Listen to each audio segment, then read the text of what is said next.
This meditation will guide you through an understanding of the practical application of the Four Noble Truths as taught by the Buddha.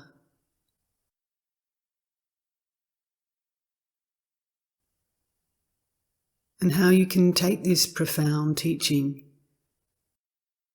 to look at what's happening for you in the field of dukkha or suffering, stress.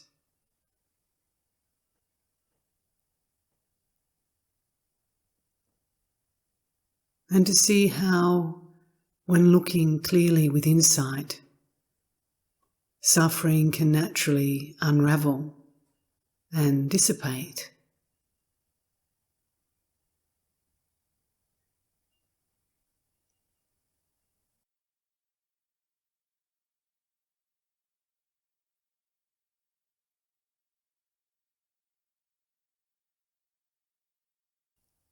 So what are the Four Noble Truths? The Four Noble Truths are the noble truth of suffering, an acknowledgement that there is suffering.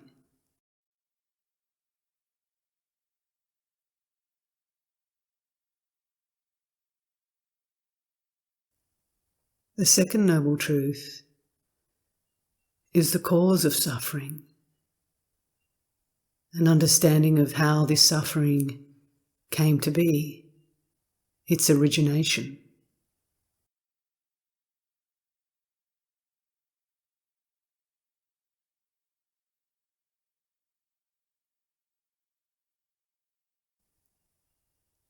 The third noble truth is a cessation or the ending of suffering.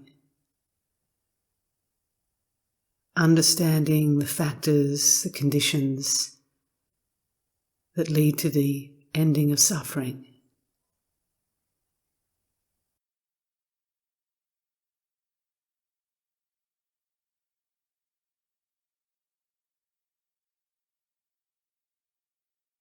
And the fourth noble truth is the path leading to the ending of suffering. The framework that the Buddha provided us, the roadmap to enable us to come to the end of all suffering.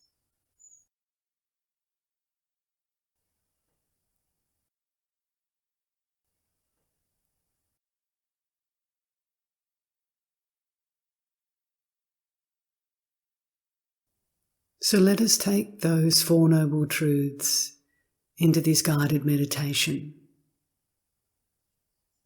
in a simple, uncomplicated way to understand the nature of suffering,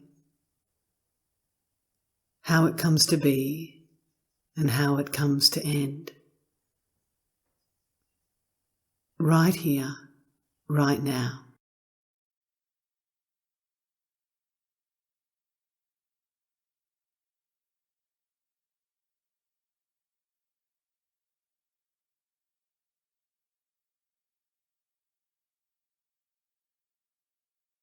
So I encourage you all to come into the present moment, to examine, to look at your immediate experience within this body-mind.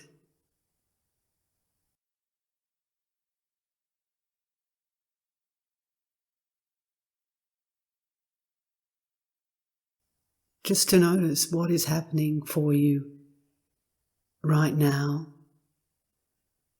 with the physical body, with this form.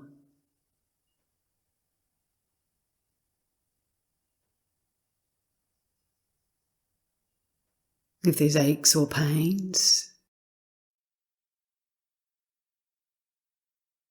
heaviness or tension,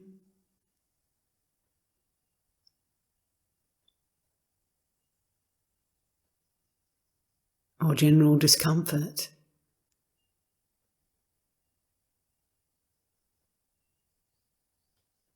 And just notice if these are present, the impact that it might be having on you. If pain is present, are you experiencing suffering?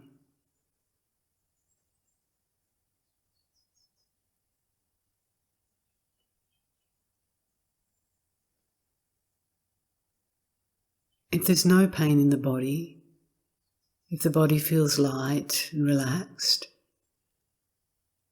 we notice that.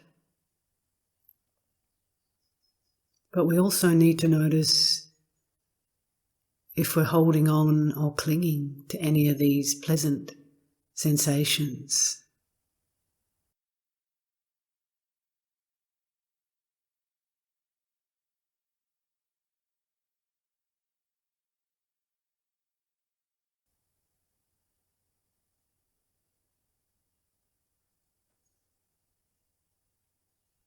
And in terms of the mind, noticing the state of the mind right now.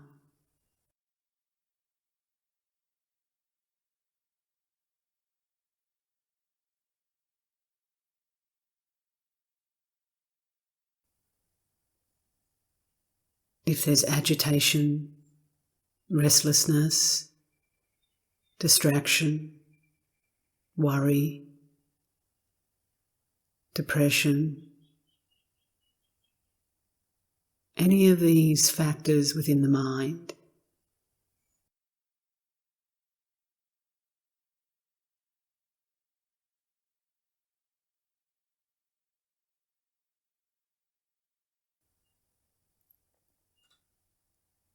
whether the mind's finding it hard to just be still and present because something wants to take it away, some preoccupation or concern.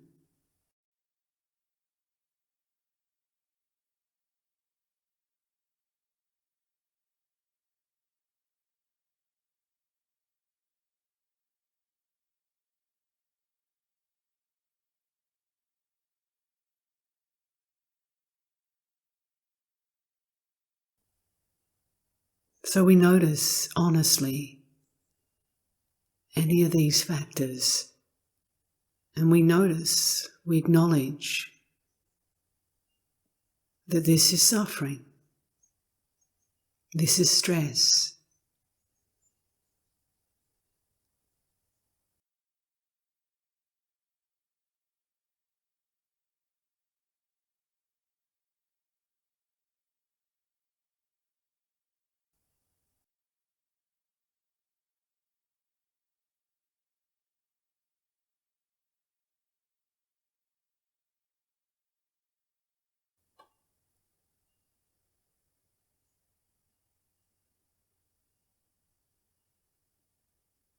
Now, at this moment, there may not be any obvious suffering.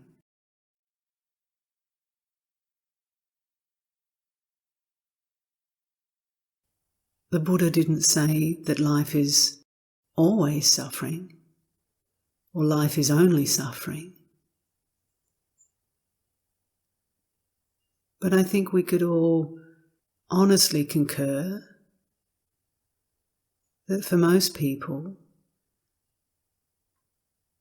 a day in the life often constitutes a good chunk of suffering, whether that be very intense suffering or just subtle suffering or stress.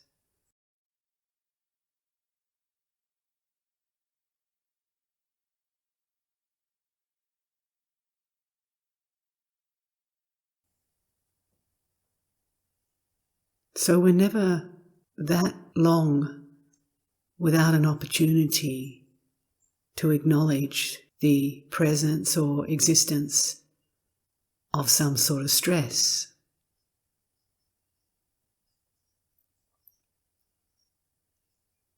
So if we have that opportunity now to honestly acknowledge the presence of stress or suffering,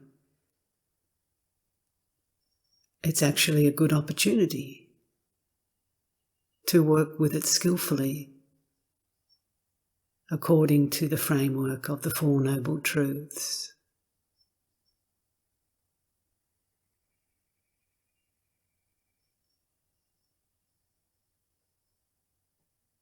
We don't have to wait long before something arises within our mind, our body, where we can acknowledge this is suffering, this is stress.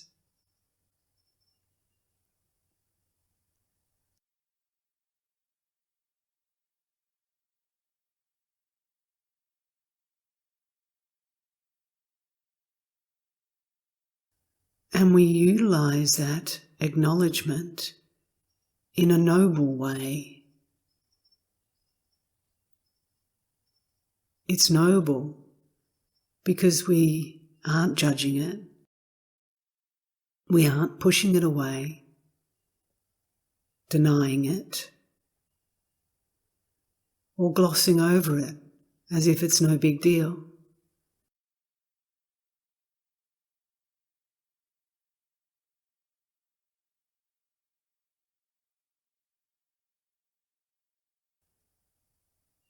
It's noble. It's a noble truth because we're looking with wisdom, with courage, with honesty and understanding that in this very moment there is suffering.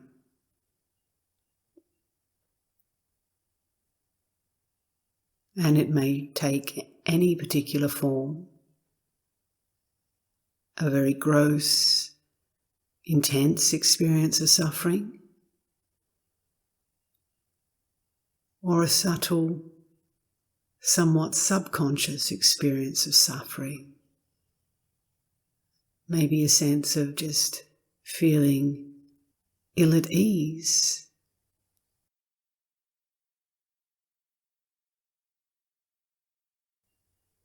Not even knowing why, just a subtle sense of restlessness, not feeling comfortable in your own skin.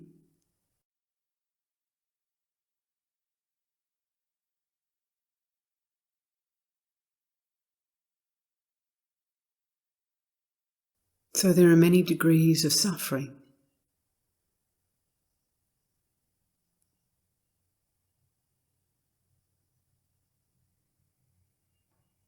And I just encourage you now, in the space of silence, to just investigate honestly your own experience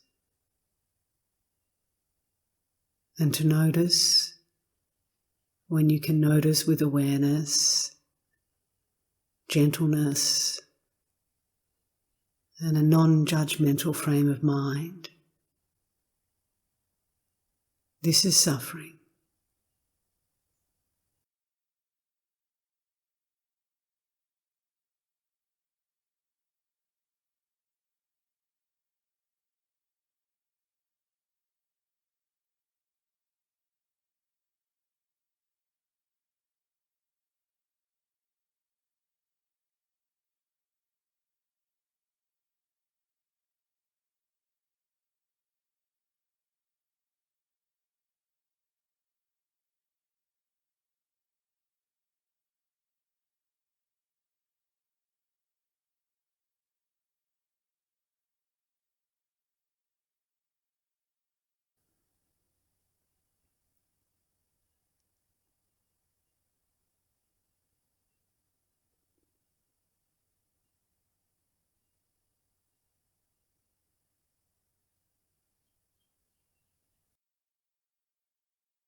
And now we can start to look deeper, using the second noble truth as our framework. The cause of suffering. Now this is not an intellectual exercise, an analytical exercise, where we start going back into our past. He said, she said, this happened, that happened, something my mother did, my father did. It's not psychoanalysis. It's not telling the story.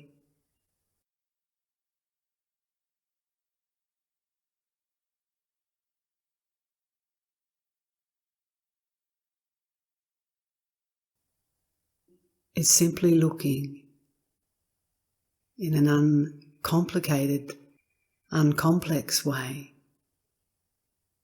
at what is giving rise to the suffering here and now.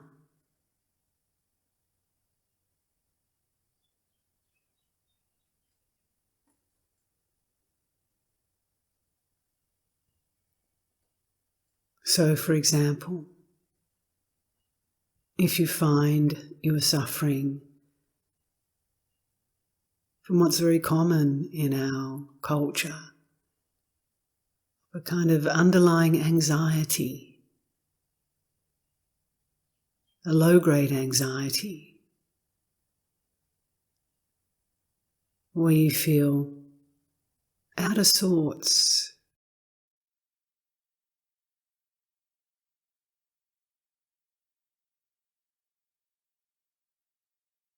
constantly feeling you have to do something, you have to get something, that this moment right now is not okay.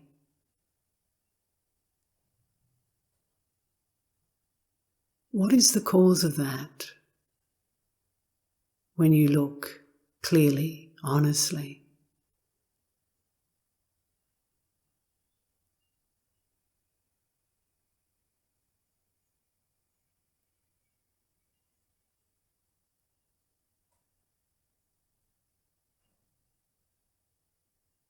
And it's often very simple. We find that somewhere in our experience, we are attaching to something. We are holding or clinging to some memory or some idea, some projection about the future,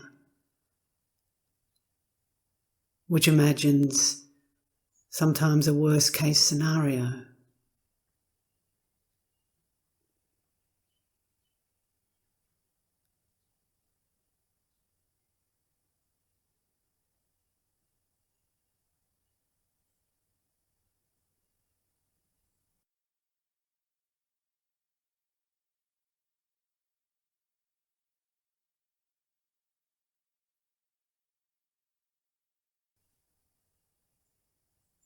Or equally, when we look honestly with wisdom,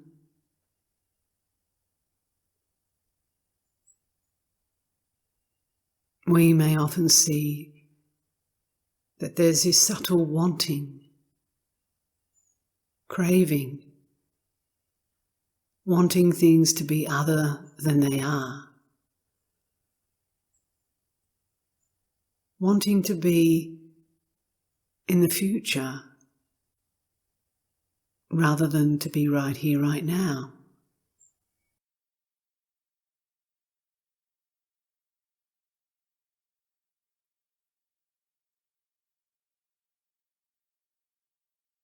Have you noticed that we often start figuring out things that are going to happen in the future before they've even happened?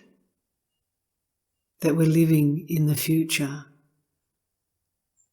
as a way of perhaps feeling safe, as a way of controlling what we hope will happen.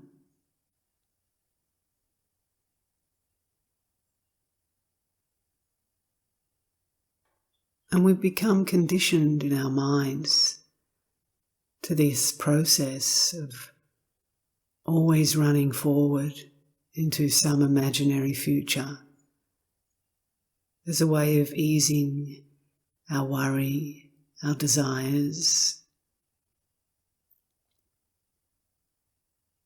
our fears.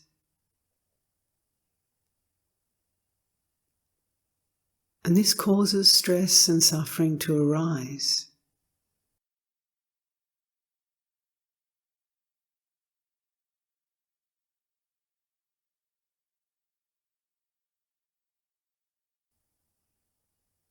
Or we venture back into the past with the memories of past experiences. Often it's memories, painful memories, that we relive, sometimes with the hope that we can change the past in our mind. And going over and over these past memories, particularly the painful ones, it's the cause of suffering.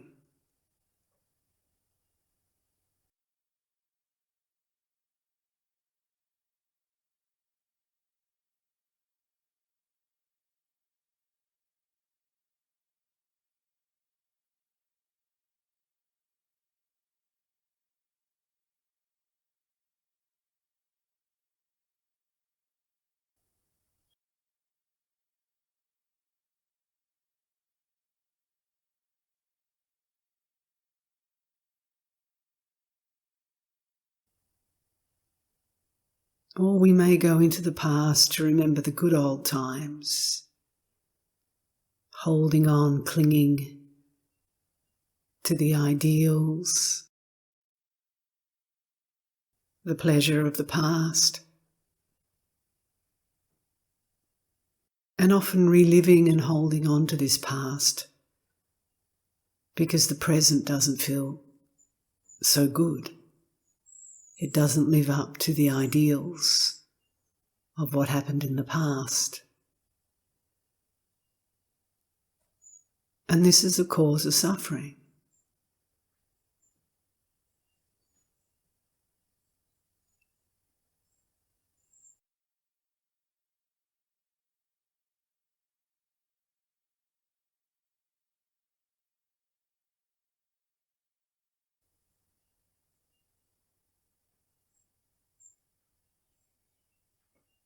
So most often, it's our minds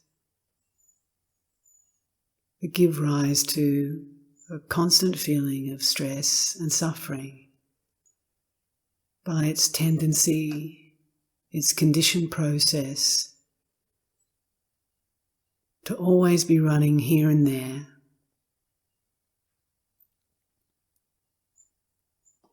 and clinging to these thoughts, whether they be memories or imaginations, as me, as mine, as who and what I am.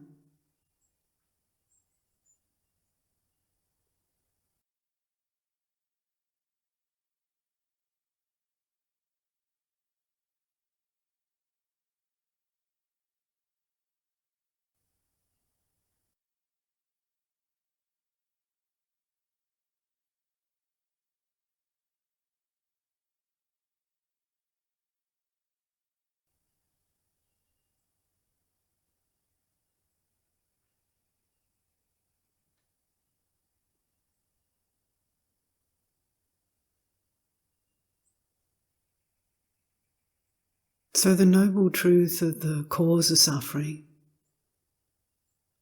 we can perhaps summarize in simple ways, and then look honestly.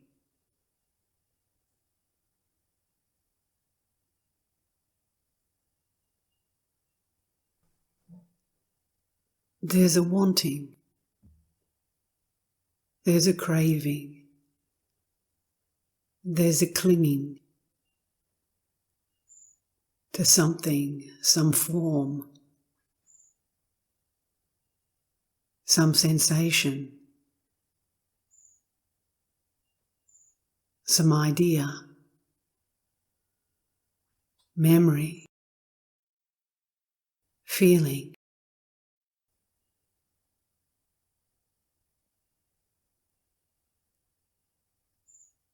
And this grasping, this holding, becomes intensified because we identify with it as myself, as me, mine, my personality.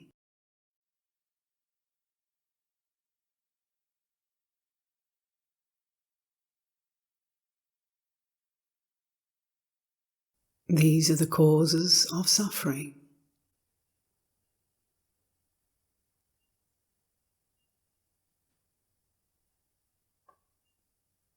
One simple method you can use in this particular inquiry or meditation is to simply ask yourself, what am I grasping onto right now? What am I holding on to, identifying with?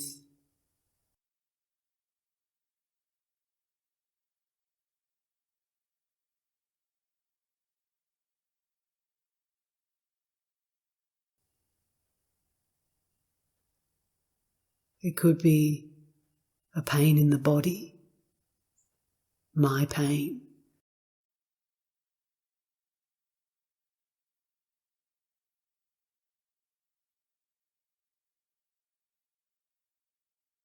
Or it could be a pleasant feeling, a blissful feeling, which we hold on to as me and mine, not thinking that there's suffering involved.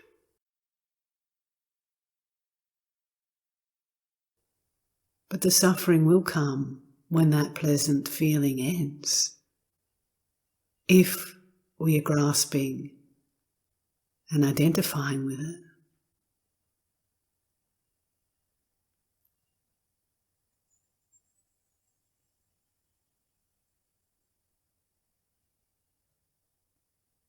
What am I grasping onto right now? Where am I holding?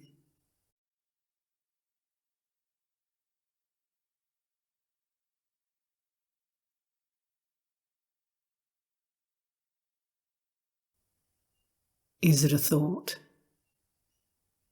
a perception, a memory, a fantasy?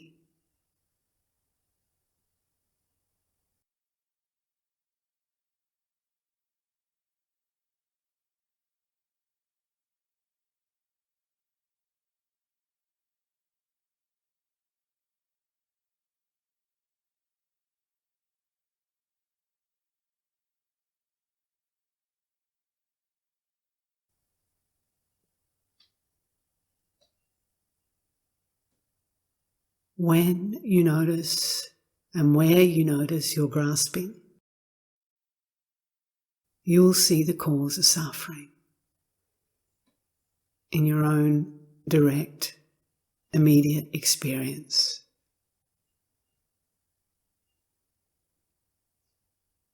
Just take some time in silence to look at this process, to notice when and where and what you're grasping.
So in looking honestly and clearly,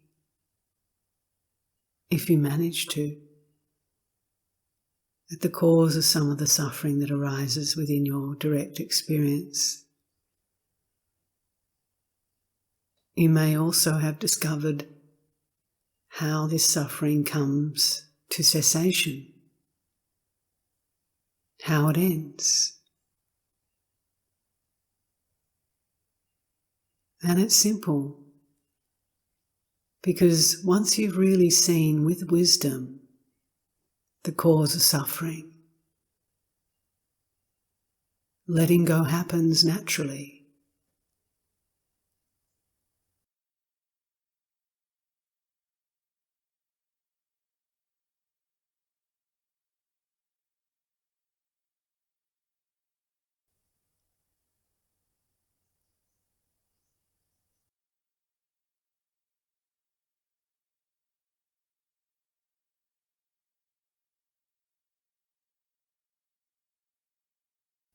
There's a natural renunciation, a giving up.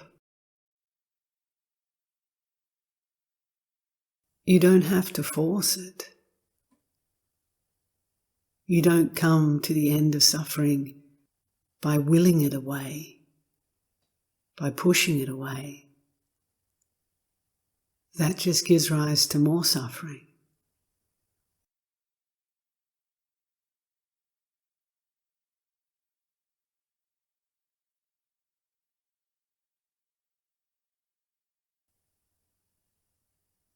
But there's a clear seeing, an insight, vipassana.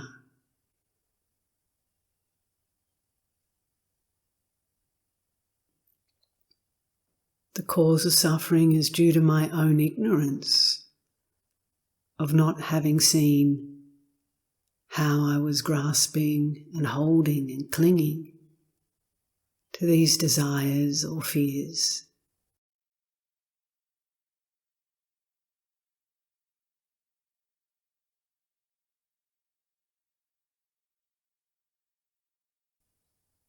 But once I see clearly, in a non-judgmental, skillful way, naturally suffering falls away.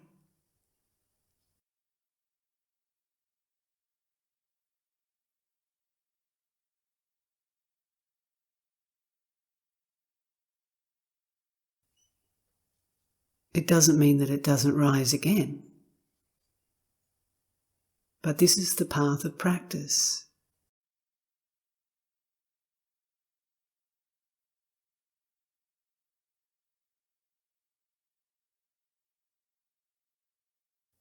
We keep looking in meditation, whether in formal sitting or in our daily lives.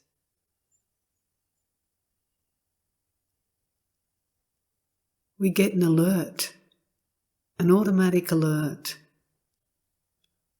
from the Google Suffering app that says there is suffering.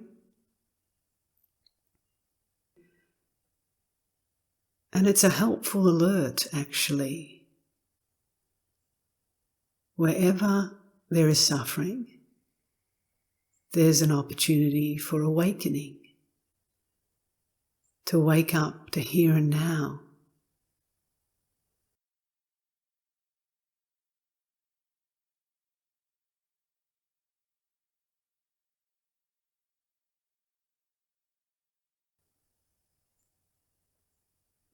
There is suffering, so we look.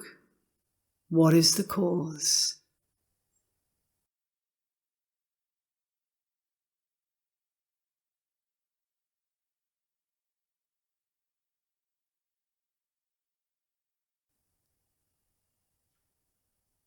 We might have a tendency to blame others.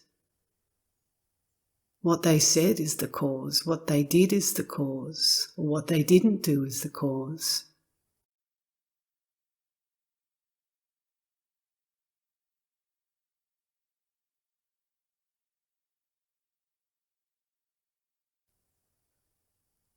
But truthfully, that's not the cause. the cause is our reaction.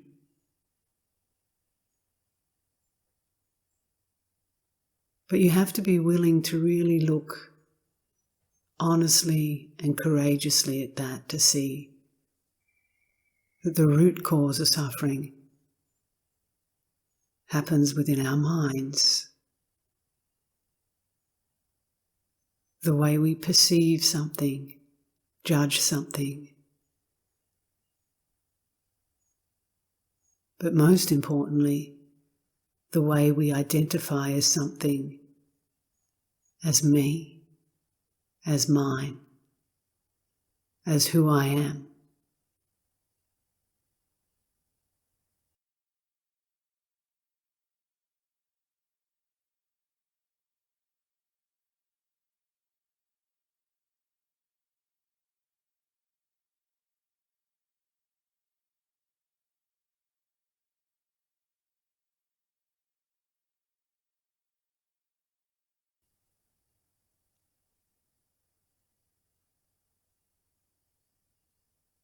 And if you're still believing that you are this body-mind,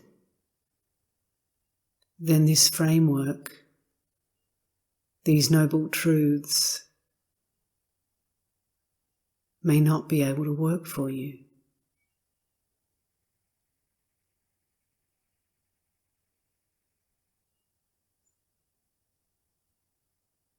But the Buddha only spoke the truth. And if you don't have a faith in that, then again, this particular framework may not work for you.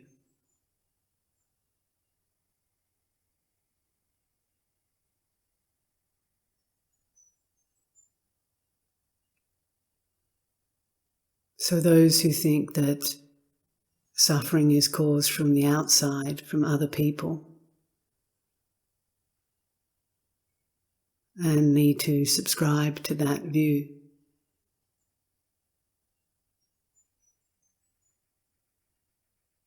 that's just the way it is. But I guarantee you that view is the cause of suffering.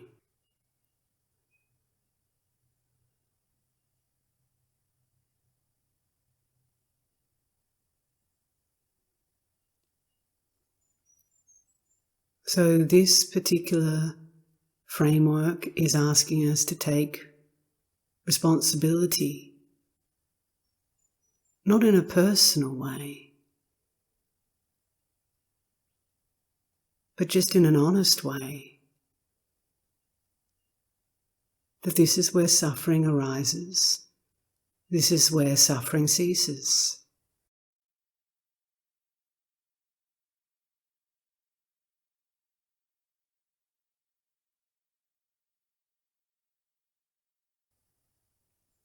The Buddha said, within this very body-mind, made up of all these khandhas, aggregates, perceptions, consciousness, and so on, this is where suffering arises.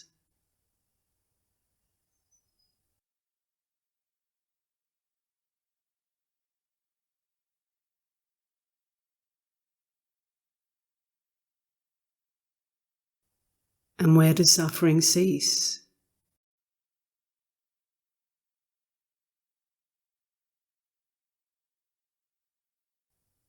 Within this very body-mind, made up of those same factors.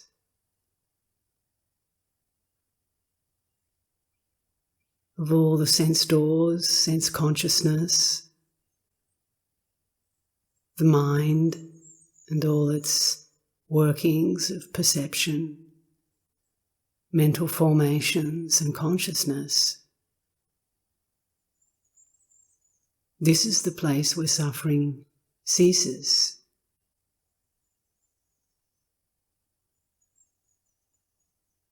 And simply, it ceases by clear seeing,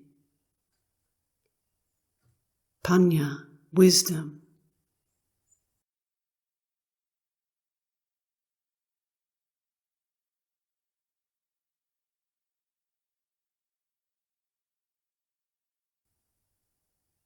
And with that wisdom becomes a natural letting go, a relinquishment, a dissolution of our ego identification.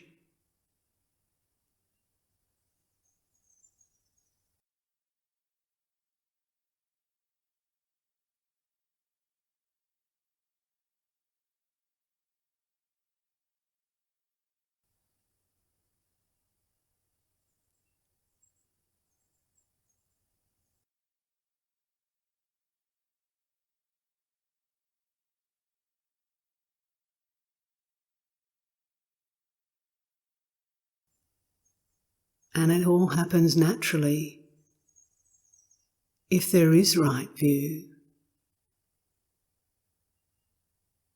We don't have to do it. We don't have to achieve it.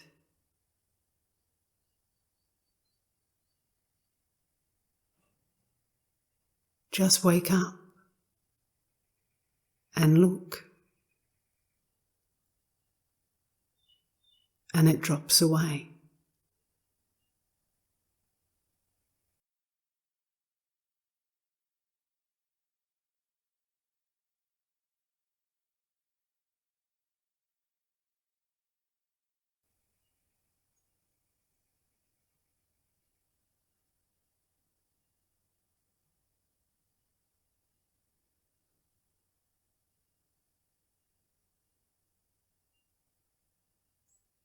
So this is the fourth noble truth that you've come to. The path leading to the cessation of suffering.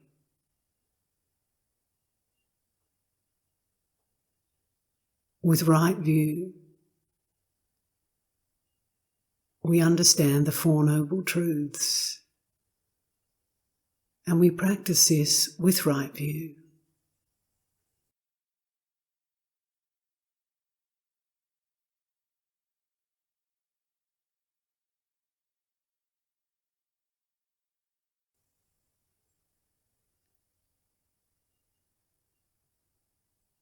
And the Buddha offered us the Eightfold Noble Path as the path leading to the cessation of suffering.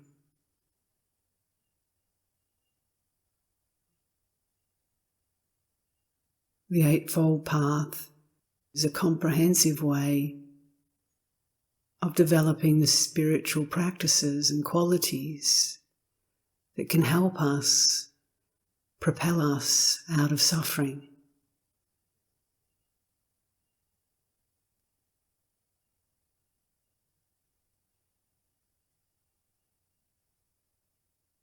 And you're welcome to look further into this Eightfold Noble Path, if you wish.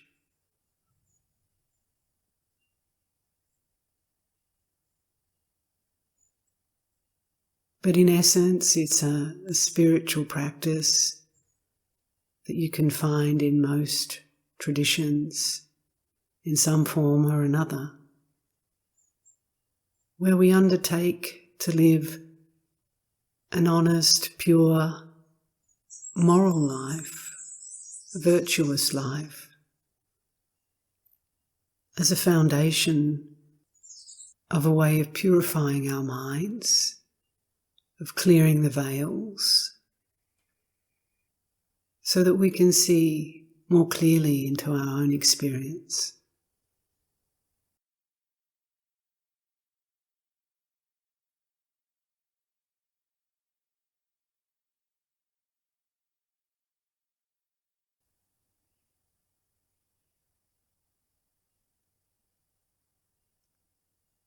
Of practicing meditation,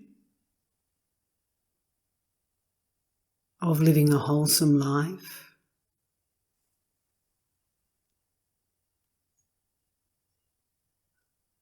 of applying the right effort in our spiritual practice and life,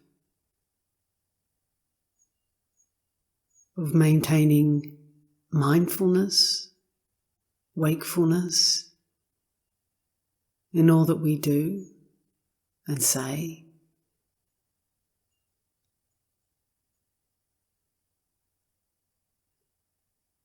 And deepening our levels of concentration, of stillness, so we can really see clearly into what's happening in our own experience.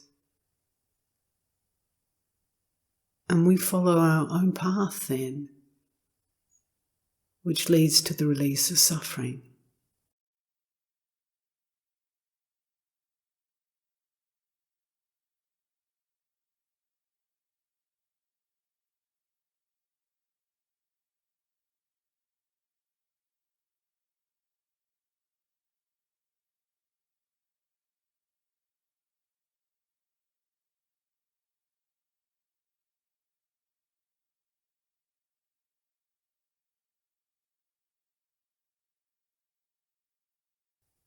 So this is the noble truth of the path of practice, which leads to the ending of suffering.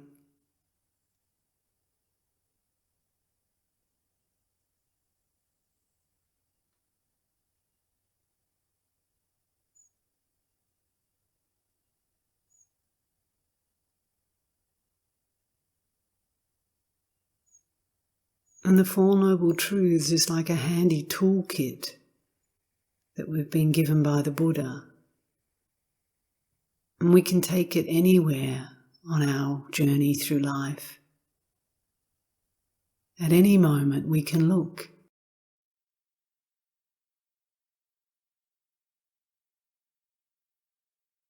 Is there suffering? What is the cause of this suffering or stress? How does it come to cessation?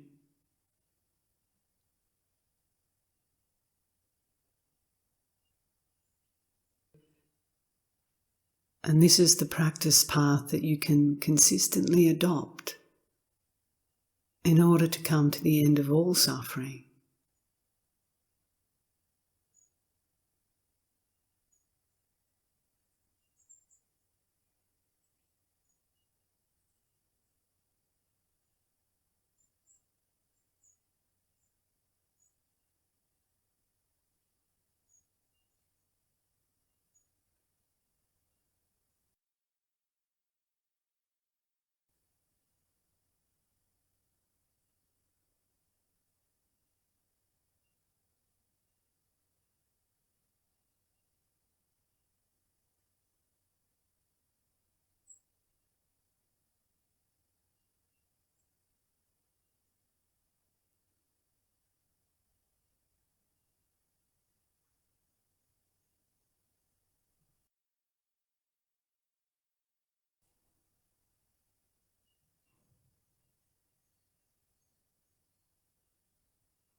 So this right mindfulness, this right wakefulness is key to this path leading to the end of suffering.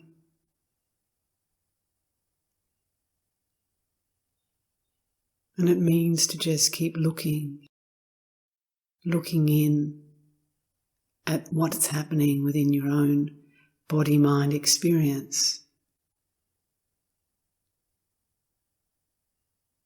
To investigate.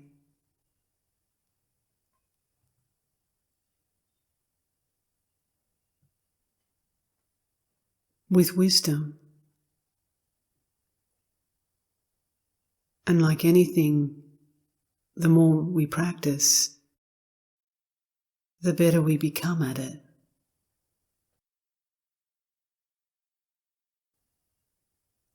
as long as we're practicing correctly, or at least when we're not, seeing where we might be going off a bit. And that's okay. We learn from our mistakes.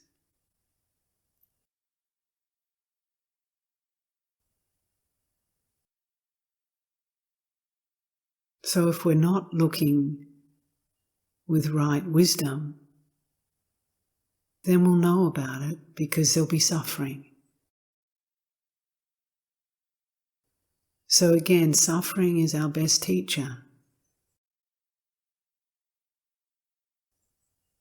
It's always a good reminder that we might think we've got it all together, we're practicing well, we're spiritually enlightened. But if there's suffering, it's our teacher. We haven't finished our work. We might like to delude ourselves into believing we have, but if there's suffering, it's telling us we're still holding, we're still grasping, we're still identifying.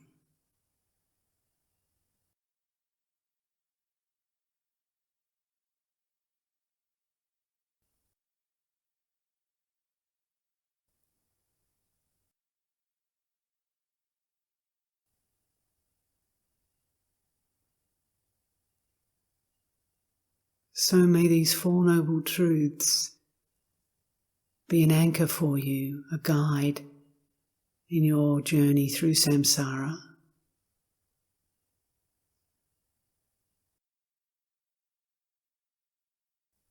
May this gift that the Buddha left us shower all its blessings on you and on all beings, so that we may all come to the complete ending of suffering.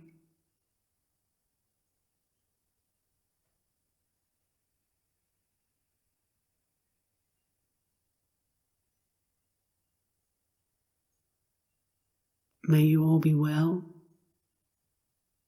May you all be peaceful. May you all be happy.